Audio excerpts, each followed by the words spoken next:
اچھا سر، ایک سوال زمیندار حضرات کی طرف سے کافی بار آیا ہے کہ باغوں میں جڑی بوٹیوں کو ختم کرنے کے لیے روٹا ویٹر چلانا چاہیے یا ہل چلانا چاہیے؟ ہل کے کیا فوائد اور کیا نقصانات ہیں، اور روٹا ویٹر کے کیا فائدے اور کیا نقصانات ہیں؟ دیکھیں، یہ جو روٹا ویٹر اور ہل ہے یہ بیسیکلی ہم جڑی بوٹیاں ختم کرنے کے لیے استعمال کرتے ہیں. ٹھیک ہے. اور پودے کو ان دونوں چیزوں کی ضرورت نہیں ہے. ٹھیک. پودے کی چھتری کے باہر آپ روٹا ویٹر چلائیں یا ہل چلائیں، اس پہ نہ مجھے کوئی اعتراض ہے نہ پودے کو کوئی اعتراض ہے، لیکن کوشش کریں کہ پودے کے نیچے جو بھی پریکٹس کریں جی آپ پھر اسی کے ساتھ چلتے رہیں. ٹھیک ہے.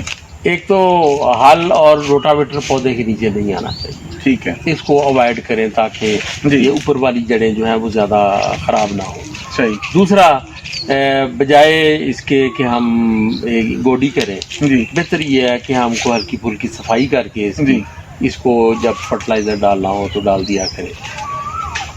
گوڈی اور روٹا ویٹر یہ پودے کی ضرورت نہیں ہے.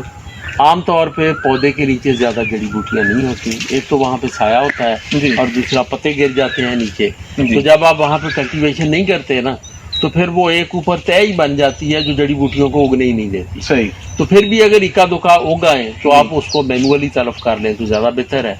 تو باقی باہر آپ جو بھی پریکٹس استعمال کرنا چاہیں، آپ روٹا ویٹر چلا لیں یا ہل چلا لیں، یہ دونوں ہی آپ کر سکتے ہیں.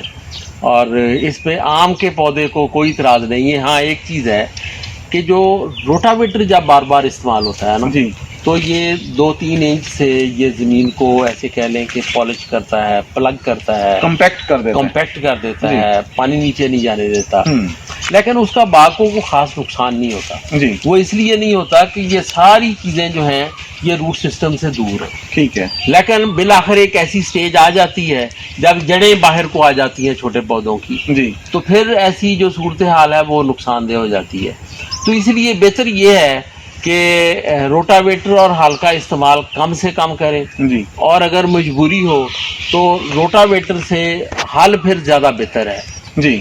آپ ان کو آلٹرنیٹ بھی یوز کر سکتے ہیں کہ ایک دفعہ روٹا ویٹر آپ نے کر لیا، ایک دفعہ پھر آپ نے ہل چلا لیا. تو اگر دونوں کام چھوڑ دیں تو پھر یہ سب سے فریکوینٹ نہیں کرنا چاہیے. فریکوینٹ بھی نہیں کرنا چاہیے. اور بڑے باغات میں اگر اس کو چھوڑ بھی دیں، وہ جو گرین ایک کارپیٹ لیئر ہوتی ہے پودوں کی چھتری سے باہر، تو ویڈ سلیشر سے اس کو آپ مینٹین کرتے جائیں.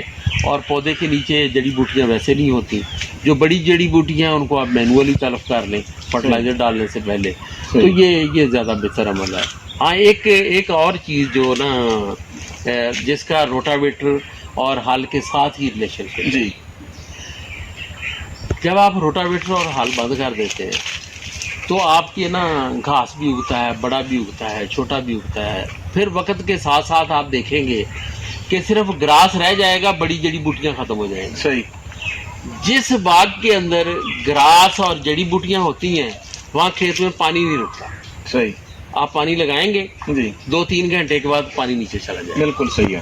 کیونکہ وہ جگہیں جو پانی کو بند کیا ہوا ہے، جس جگہ پہ زمین کمپیکٹ ہو کے سوڈیم یا کلے کی لیئر نے جس کو پلگ کیا ہوا ہے، جڑی بوٹیاں اس کو کھول دیتی ہیں. صحیح. تو پانی وہاں سے نیچے چلا جاتا ہے. تو یہ میں تو سمجھتا ہوں کہ چھتری کے باہر جتنی بھی جڑی بوٹیاں ہیں یہ بلیسنگ ہیں. ان کا قد بڑا نہ ہونے دیں، ویڈ سلیشر مار کے ان کو کنٹرول کر دیں. تو باقی یہ چلتی رہیں تو زیادہ اچھا ہے.